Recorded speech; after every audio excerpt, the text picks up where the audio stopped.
What's up, everybody? Welcome back to the Vlog Gaming Channel. My name's AJ Gills. How y'all doing?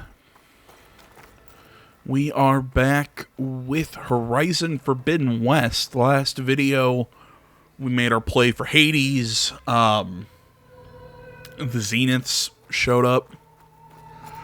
Varl got stabbed. Not sure if he's dead. Some kind of survival bunker. Aloy got knocked out, and What is this? Just a few favorites from my collection. Rescued and stored here just before I went off-world. Take a look, if you like. I'm curious to hear your impressions.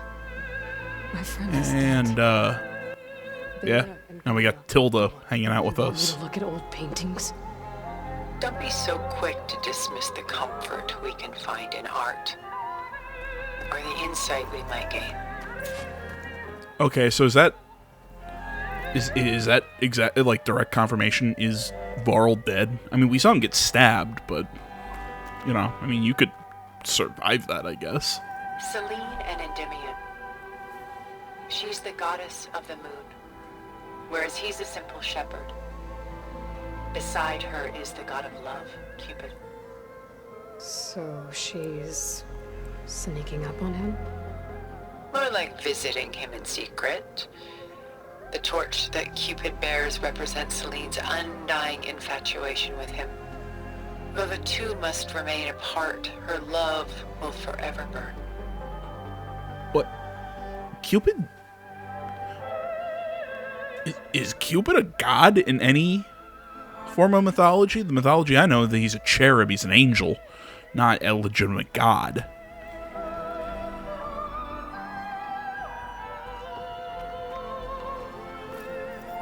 This is Rembrandt painting Jeremiah, a man in mourning.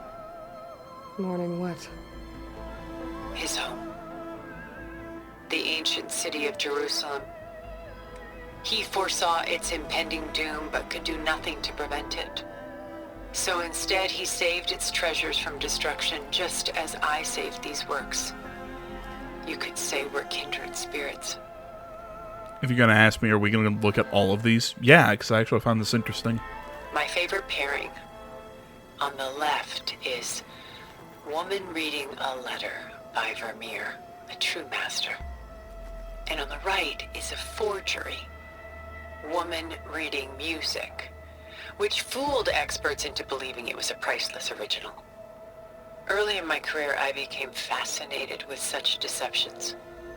Eventually, I developed scanning software that could detect fakes with unparalleled accuracy. Is that how you made enough money to buy your way onto the Odyssey? Oh no.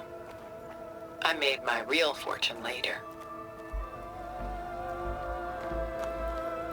A portrait of the painter, Rembrandt's son Titus, depicted in the habit of a monk. I don't get it. Why would someone like you, with infinite resources, care about this painting of a boy in a hood? It's Rembrandt? It's not the image itself, but the feeling it conveys. The face is bright and defined, but his eyes are downcast, heavy with misfortune. And the background seems to swallow all light. The painting is infused with a sense of loss. I guess I understand how the painter feels. Yeah, I don't know about any of that, because look, I've always said this, man. I'm a musician. I mean, and I'm not even like when it comes to composition and everything like that, I don't know shit. I like to think I know a little, but, you know, like, I don't know how to write music. Like, just, you know, oh, I hear something in my head and write it down. You know, I'm not a composer. I can play music, and, you know, I like music. But I'm not like an artiste, you know, especially when it comes to paintings. It's not my scene. So I just look at that and go, okay, yeah, I'm with Aloy. It's a picture. It's a painting of a boy in a hood, though it has Rembrandt's name on it. So okay, yeah, sure, I get why it's worth something. Rembrandt's The Night Watch, by far the most famous painting my homeland ever produced. It was commissioned to honor a militia made up of influential citizens. I guess you must have been an influential citizen. in my day, but not as influential as you've been in this new world. Alright, that feels better. The shirt is off. The Gust by Willem van de Velde, the most famous of his many maritime paintings. A ship crossing into the unknown. I guess you're familiar with that. Indeed, which is why I appreciate this composition in particular. Though waves and wind threaten to destroy the ship, it perseveres, clinging to the light even as darkness closes in all around it. You know, I said all the time, this is one of the big reasons why I don't do like a face cam or something when I record. A, I'm usually shirtless or something, and B, I think YouTube would have a problem with showing nude breasts, even ones as voluptuous as mine. Stunning, isn't it? Oh, fuck me. Paintings weren't the only masterpieces of my people's golden age. This is Van Vianen's Leaded Ewer. Anybody out there almost vomited at that? I'm not sorry. I thought that was funny. What was it for? How like Elizabeth you are. Function over form. Its practical purpose was less important than its meaning. Van Vianen created it in honor of his late brother, who himself was a famous silversmith. A memorial. Yes. Such beauty from sorrow.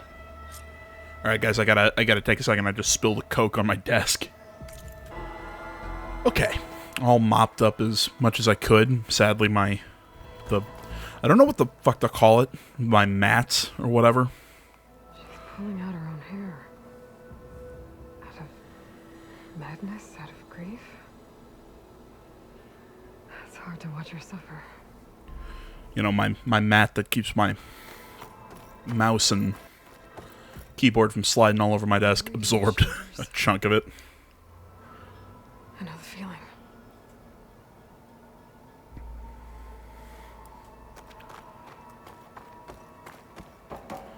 If anybody wants to ask, AJ, how the hell do you spill a Coke on your desk?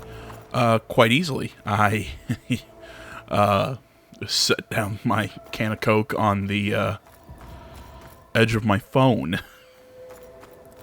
which then causes an unstable base, which then causes it to tilt and fall and land on my desk.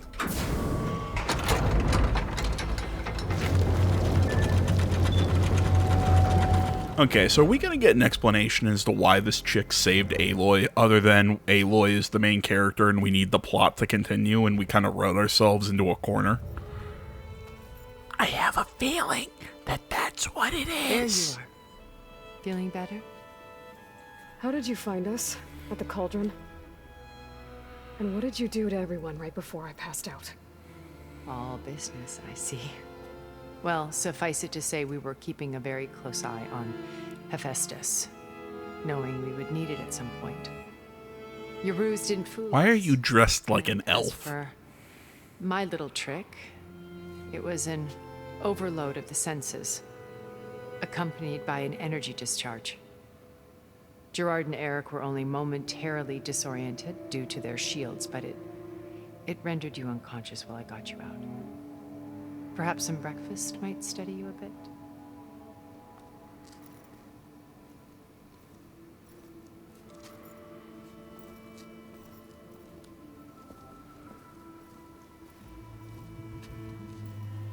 This was your house. The one you recreated for Beta, in the data channel you shared. How perceptive of you. Please, this way. After everything your people have done, you think I'm just gonna sit down and have a chat with you? Yes, we need the plot to progress. They never were, and especially not now. You shot off into space with them. And live with them for I don't know why that 1,000 point was years so funny to before me, it coming just back. was. So what made you suddenly turn on them? Quite simply, this. My old focus. You repaired it? But that means you've seen. Incredible things. What you've accomplished in 2 decades of life.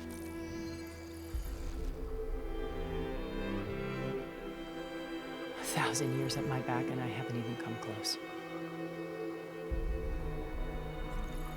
What?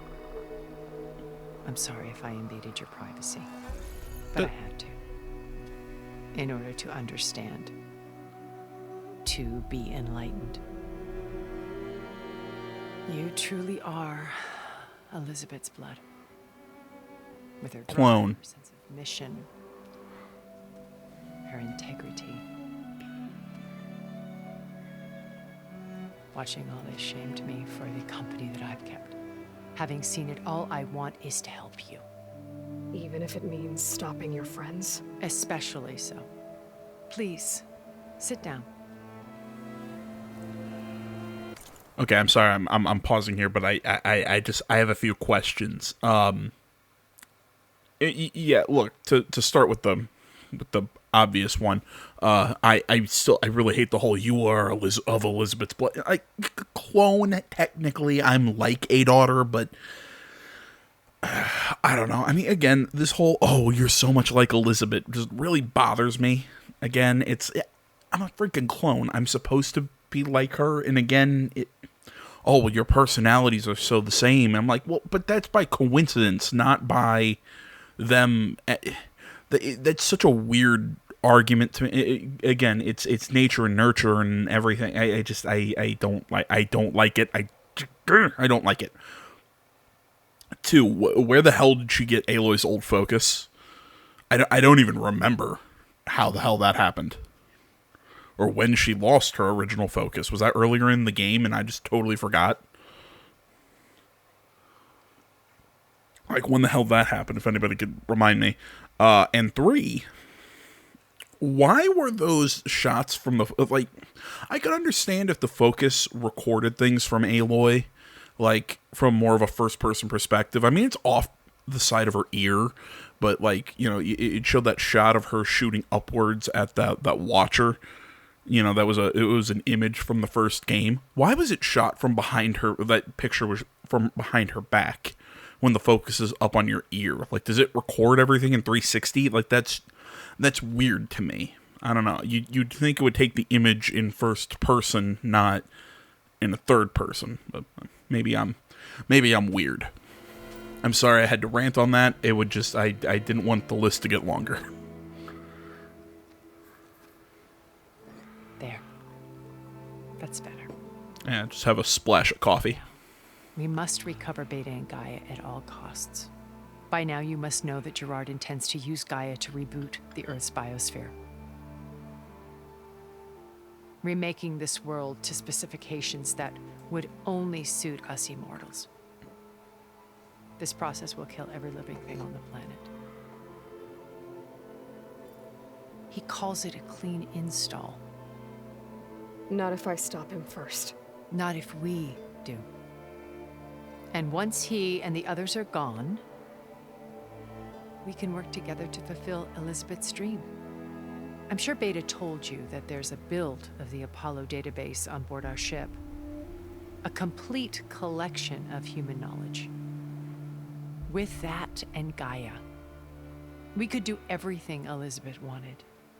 Heal the biosphere, educate the people of this world, uplift them. Create the world she imagined. Let's not get ahead of ourselves. From what I've seen, your friends are invincible. I do wish you would stop calling them my friends. And they're not invincible. In fact, a friend of yours has found a way to defeat them. Silence. Oh, he's been a busy bee, building an army powerful enough to crash through Gerard's precious base. Yeah. Regala and her rebels. Even now, she's preparing a final march on the Tenakth capital. When she wins, she'll have the entire tribe under her control. Hundreds of warriors and machines to throw at the base. She's been duped. They'll all perish, of course. But it should be enough to break Gerard's defenses and allow Silence to kill. Along with all the others. Using the new weapon he's developed. Yes, he's found a way to circumvent our shields. truly an exceptional man. He's planned for everything, except you and me. You see, while his army is battering down Gerard's doors, you and I will sneak in through a back way, one that only I know about, while Silence and my friends are busy battling each other. We'll take back Beta and Gaia. I told you I want to help you. I mean it.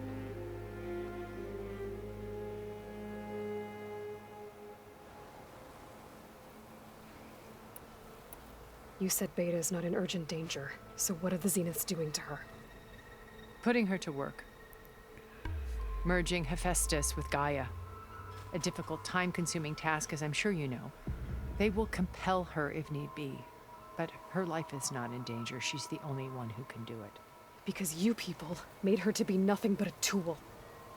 Gerard's idea, not mine. They always viewed me with suspicion when I attempted any form of kindness towards her. That's why I created the data channel. A virtual place where we could speak in peace.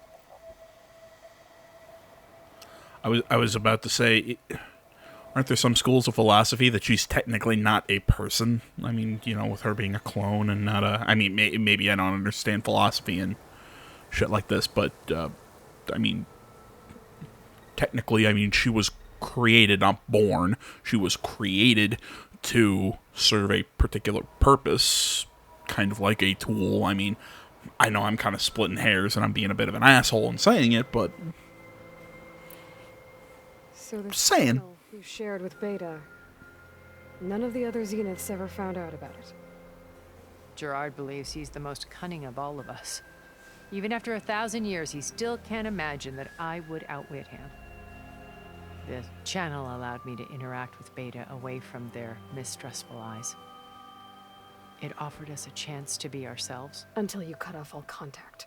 Yes, though it pained me. I was worried that our meetings would do her more harm than good. Well, she felt like you tossed her aside. I was afraid the others would find out and punish her. She may not have had the comforts of friendship anymore, but at least I ensured she was safe. I know it seems harsh, but you must believe that her well-being has always been paramount to me. Look, I might be sounding like an asshole here, or probably am, but I don't dislike Tilda. You know, I actually, so far, I'm not hating her character. I'm actually finding her fairly interesting. But again, this whole clone thing, if I've not made it clear, like, and I think I've kind of played both sides of this, like I said, it keeps frustrating me that they're treating them like clone, you know, they're treating Aloy and Beta, you know, they're clones, but they're also acting like, oh, well, she's our mother. Maybe by the strictest of legal definitions. And again, because they come from DNA exactly like her, there's a question, are they supposed to be exactly like her? Would that make them exactly like her in personality? Well, except they were raised differently, so that means they're almost a completely different person, because their personality would be entirely different, because, you know, like I said, they were raised in totally different circumstances. It's sort of if it seems like I'm going in circles because my brain hurts a little bit, and because it is, it's just like I said. I mean, the whole clone thing is a little frustrating to me. I feel like they want their cake and eat it too, so to speak. Why did you make the data channel look like this place? I built this house as a shelter to weather any storm, a safe place. Not just for me, but for the art stored below. Cultural artifacts of incalculable value. Truly some of the greatest achievements of human civilization. And you wanted Beta to see them? Yes. Her upbringing was so cold and technical. I thought if she could experience Vermeer and Rembrandt, it would bring something else into her life. A heritage every bit as valuable as the scientific and technical data being drummed into her. I'm sorry I had to cut off contact, but I'll never regret sharing this house with her. She needed its shelter even more than I did. See, I find her... This is what I mean by I find her find her interesting. You know, she's is saying how they were all cold and calculating and technical, etc., etc. Yet I think in a way she's the same. Is maybe a little different. Maybe there's a little bit more of a heart in there, but still, she's still striking me as very cold and calculative. My old focus. How did you find it, let alone repair it? Ah, When we encountered you at the Hades Proving Lab, Gerard saw you as a redundancy. I knew better. You were a revelation. After your dramatic escape, oh, that's when it happened. Okay. Gerard and Eric assumed you were dead and gave up the hunt. I wasn't so sure. When the others were busy, I returned to the lab and searched for any trace of you. That's when I found this little treasure. Not easy to repair, but certainly worth the effort. As I watched your life unfold, you were like a splash of color on a worn canvas. What Liz was, and more. Did you show it to the others? Of course not. It was your actions that inspired me to defy them. It's worth noting that if I hadn't found it and watched its contents, I wouldn't have known to save you at the cauldron. You'd be dead. So I should be grateful. Maybe. If you like.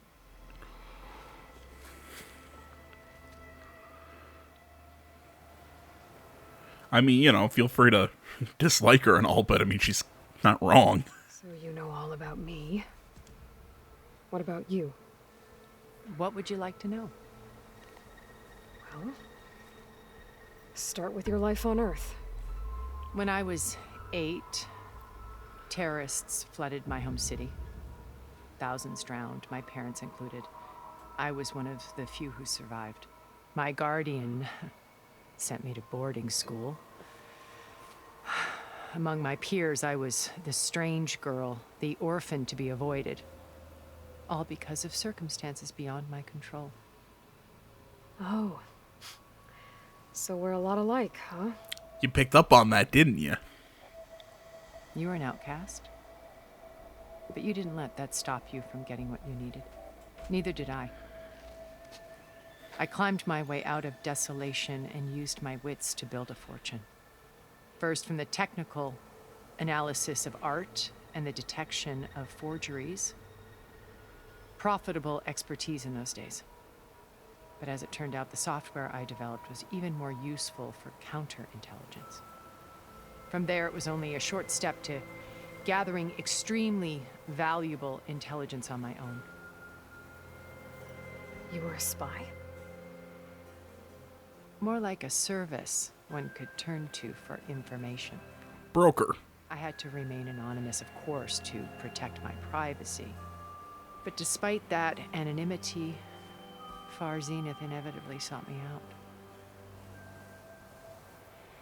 So essentially, she found information. She could use her data, the data analysis program, or whatever you want to call it, that she used to figure out art forgeries, to figure out the validity of information and documents, etc., etc.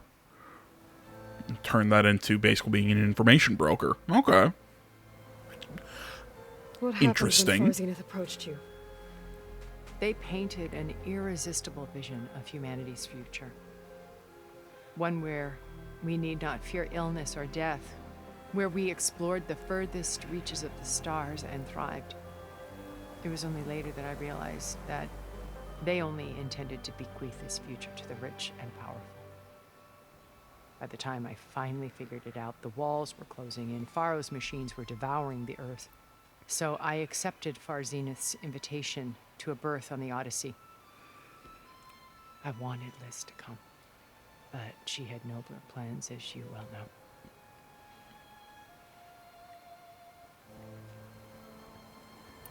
So you didn't know the other Zeniths were monsters until it was too late?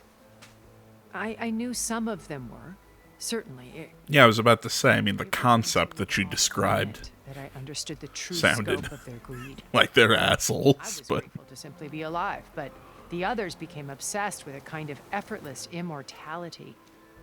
They built a colony where machines serviced their every need, where any memory or fantasy could be endlessly savored in virtual reality. they ripping off Wall-E? It wasn't life. It was stultifying. A pampered dream state. As the decades passed, I withdrew more and more, alone yet again. But this time with eons to consider my mistakes. Now finally, having met you, I feel like I have a second chance. To do what? Help I mean, minus the being extremely obese and in chairs, but it still sounds like Wall-E to me. Liz's dream, which isn't so different from Farzenith's original vision. A better future for humanity. See, that was clever, because they had her stand up and all that, but they had to have her return to her chair for this particular instance, for this conversation, so no matter where you pick, she always starts from that seated position. Beta told me your colony was destroyed. That you came back to Earth because you had nowhere else to go. It's true. After we reached our destination, a planet in the Sirius star system, we spent decades building a new home.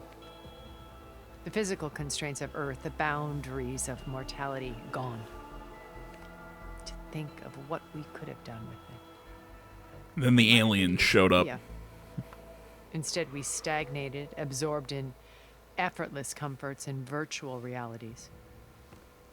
It took a cataclysm to finally yank us out of our stupor. The attack by the Turians. A massive geological event. We knew of instabilities in the planet core, but we underestimated them. By the time the collapse was upon us, it was too late to stop it. Only a few of us made it to the ship in time.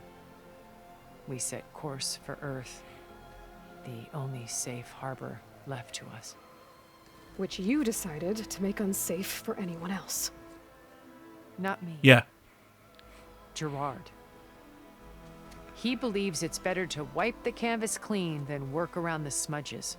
No more primitive tribes, no more combat machines, only a blank slate to do with as he pleases. But we will stop him. All we have to do is get into that base. And bam, returning to that position. And look, I mean, I guess if you take away the morality of what he's talking about, I mean, logically, yeah. I mean, in a way, wouldn't it be easier to start from scratch than work from a faulty base, so to speak? You know, get rid of the tribes, the machines. It would make more sense to, like I said, burn it down and start again. I mean, don't get me wrong. I'm not saying morally what he's saying is correct. I mean, that's repugnant. I mean, you're talking about eliminating how many people? But still, at the end of the day, I think it makes some sort of sense. What exactly is your plan to sneak into the Zenith base? We will make use of a lesson I learned from an early age. Always know your exits. In this case, a place where Gerard's new construction meets the ancient foundation, a passage that only I can access. When Silence flings his army at the base, we will enter through this back door, bypassing most of the fighting. The distraction will provide us with a window in which to rescue Beta and Gaia. Is Ayla gonna talk about how we should save the Tanax from Regala? Or is she gonna say, yeah, sure, let Regala?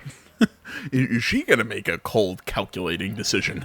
Once we're inside the base, where will we find Beta and Gaia? Here in the command Oh my god, center, you couldn't have just left that up. Beta and Gaia will have been reunited with all of its subordinate functions, including Hephaestus. What about the alpha build of Apollo on your ship? A simple matter of recovery once the others have been dealt with. With that in hand, we'll have everything we need to make this world as it should be. I mean, don't make me... that's really dumb. Like, combine those last two, dialogue decisions into one. That way she could have left the map up and continued talking about where to find Beta. Whatever. How do you know about Silence's plan? He isn't the only one adept at spyware. You hacked his focus? No, he's too careful for that. But his subordinates? Not so much. He gave additional focuses to the tribals he branded the Sons of Prometheus. The ones working with Regala. By tapping their focuses, I learned about most of his dealings. Well, I already killed all of them, Override so technology, how the up to arming date of is your Tanakh information? rebels, and the secret pact with Regala to attack Gerard's base. But how did he come up with a weapon that can take down your shields? That's the one thing I haven't been able to figure out, but however he did it, I'm quite certain it will work. With it and the Tanakh army, victory seems to be within his grasp. Such a shame he'll be disappointed. Regala's only interested in killing Hikaru and waging war on the Karja. What does she have to gain by attacking Zenith? It's the price she must pay for her war. Without the ability to override machines, her little rebellion would have languished in the desert. So she trades with the Sons of Prometheus. Machines to help her overthrow Hikaru. In exchange for an assault on the base. Pride has deluded her into thinking she can actually survive such a battle.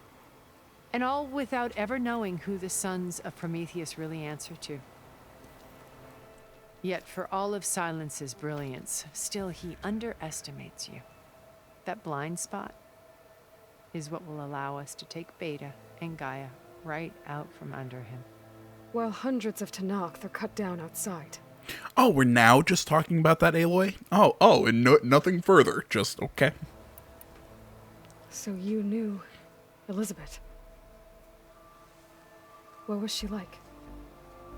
Liz was everything she was.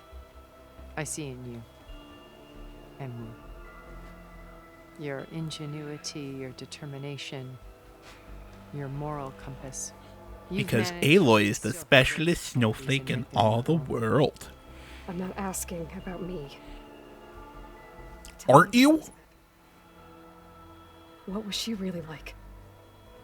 The honest answer, The fuck does it matter? I don't actually know. For all the time that I spent with her, she always kept a part of herself locked away. It was like that from the moment we met.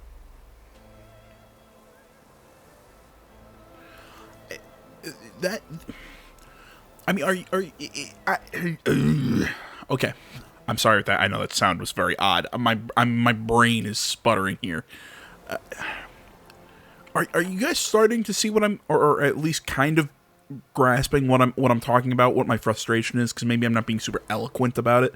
But again, this is my frustration with this whole thing with Elizabeth and Aloy.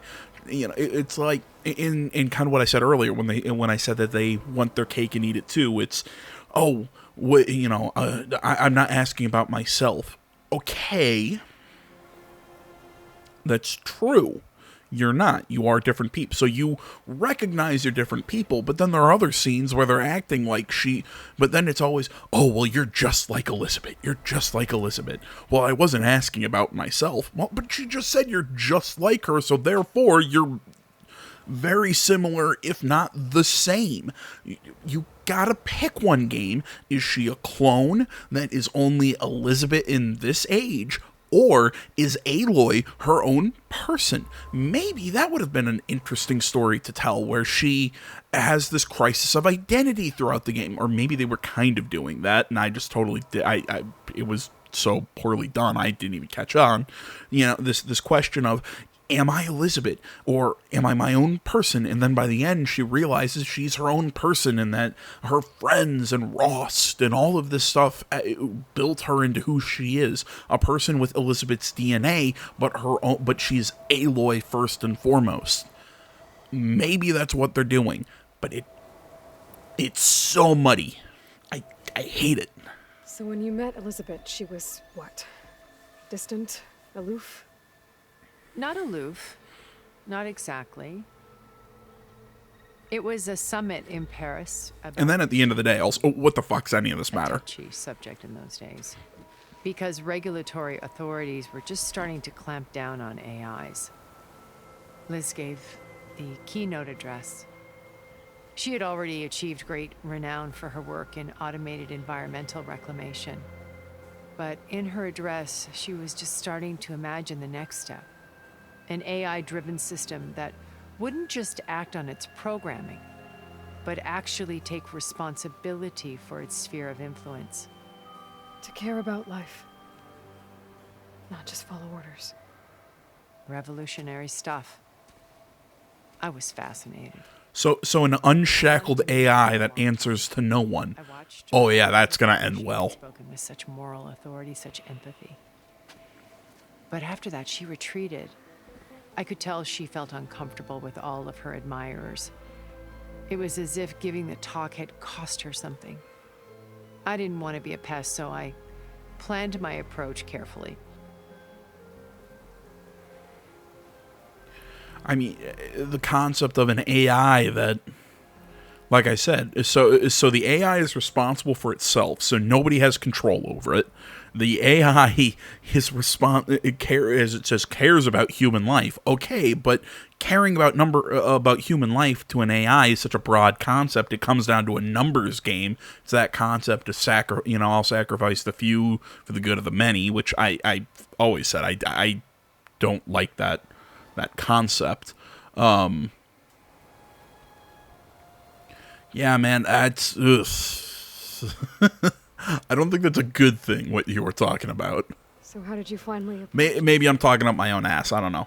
Those pastries make me hungry. I picked the right moment. The morning of the next day, right as she came back to the conference, she had just had her coffee. She was fresh, rested. It was like she had braced herself for the onslaught of colleagues. I asked if I could walk with her, then put forth a question about her talk that I thought was intelligent.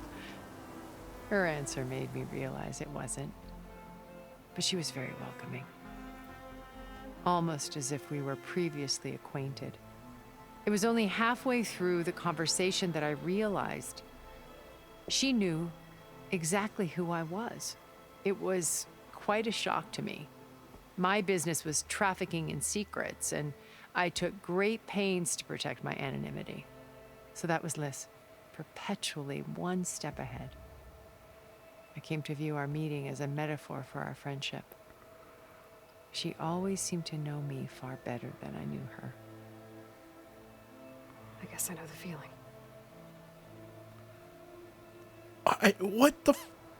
This is what I'm talking about with Aloy and Sobek. What's it matter? What's it matter, Aloy? Aren't you your own person, or are you Liz? But you just a second ago said I was asking about her, not myself, and it really frustrates me. Weird thing that I also kind of thought about when she was holding her coffee cup. How does she drink when there's a shield perpetually surrounding her? I mean, like, can it like the shield drop and she drink? Does the fluid just pass through? The shield only protects her from projectile. Like, what? I want to know the rules of this shield.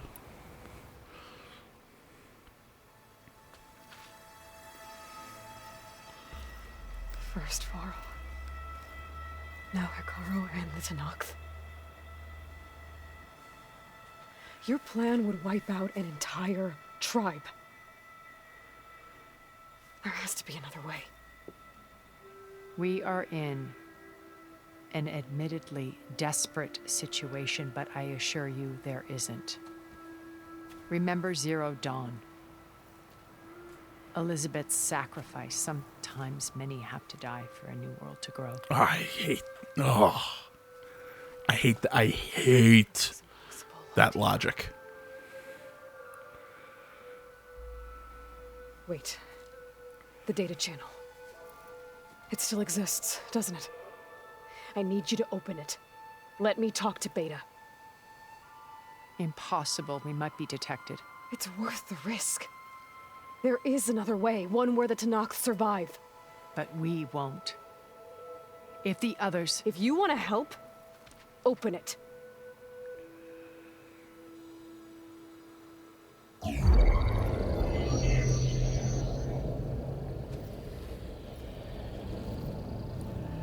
I mean, like I said, I hate that logic of, like, the save the, sacrifice the one, save the many, etc., etc.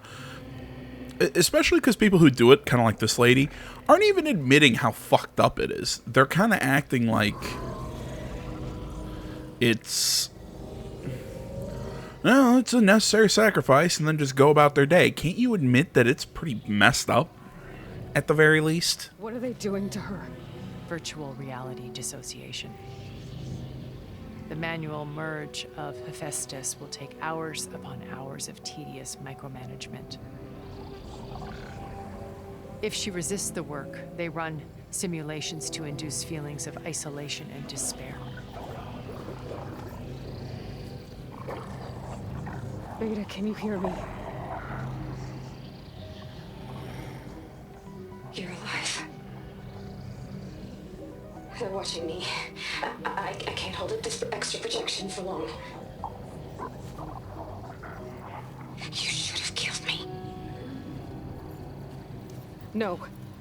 No, look at me. I'm coming for you. I promise. Her hair flipping out. I just need you to hold out a little while longer and work on the merge.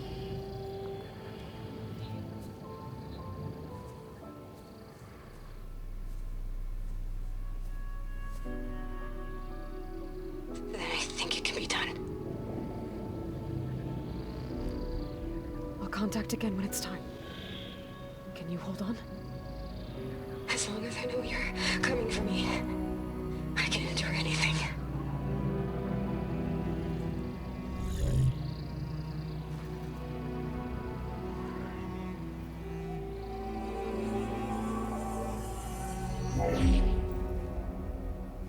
All right. I did as you asked. Now I think you need to tell me what you're planning. I'm going to take Silent's army away. I don't need it. Only the weapon he made to penetrate your shields.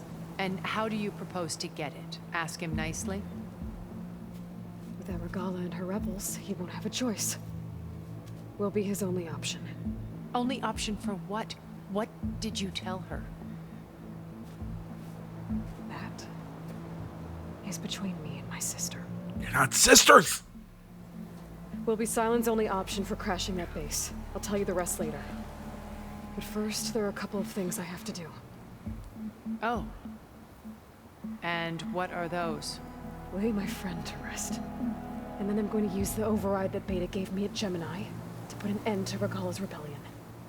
From the air. Wait. Since you insist on doing things your way, I know of something that will truly help you make a grand entrance with the Tenakt. Plane? The ancient Horus Titans still possess electromagnetic energy cells as part of their arsenal. Drop one of those on Regala's army and they'll receive quite a surprise. It's an EMP. Basically take out our machines. I'll come to your base if you manage to bring Silence to the table. Not if. When.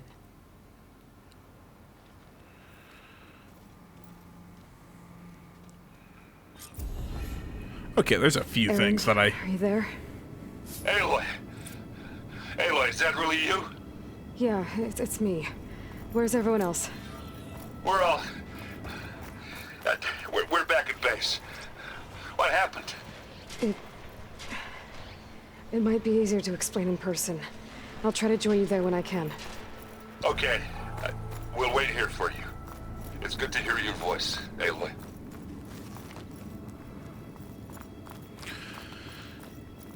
Okay, I'm gonna kind of look through my quests and everything before the next video, see if we can start doing, if we can knock out some side missions. If not, we'll hop right back into the main plot in the next video. But a few final thoughts here. And I know this has been all dialogue and me talking about the story and whatnot. It's just kind of how this one's broken down.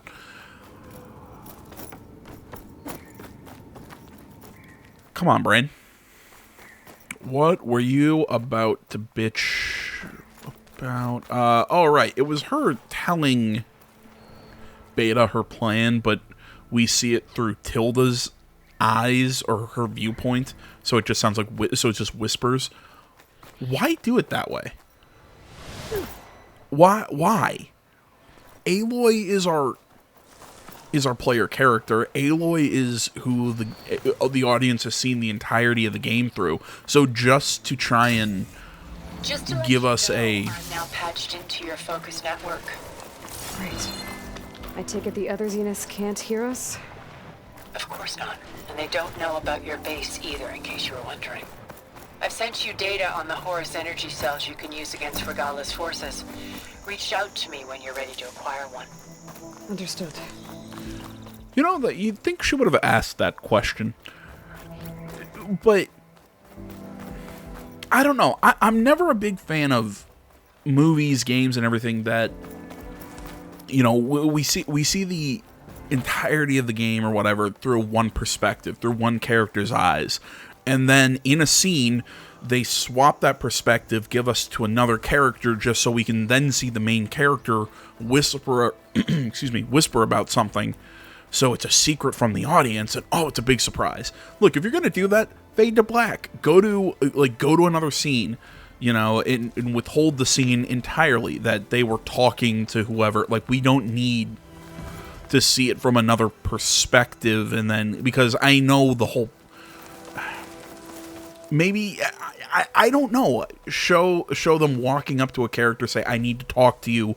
Fade to black instead of showing them whispering. I just don't like the way they handled that scene, and I don't like it when other films, medium, whatever, also do that. So, all right, guys. Like I said, I'm gonna close out. Sorry that it's like noon, but I overslept this morning. I just got a new mattress. Oh my god, it's so nice. Not having like springs and shit stab me in the back and padding and everything. Oh, it's so nice. I've needed a new mattress for like 6 months now, and I finally got one. Oh, it's so nice. So, thanks for watching, guys. Social media is down in the description below. Please remember to like, comment, if you're not already. Please subscribe to the channel, and stay tuned for more next time. But until then, my name's AJ Gells, the Something Gaming Channel. I'm out.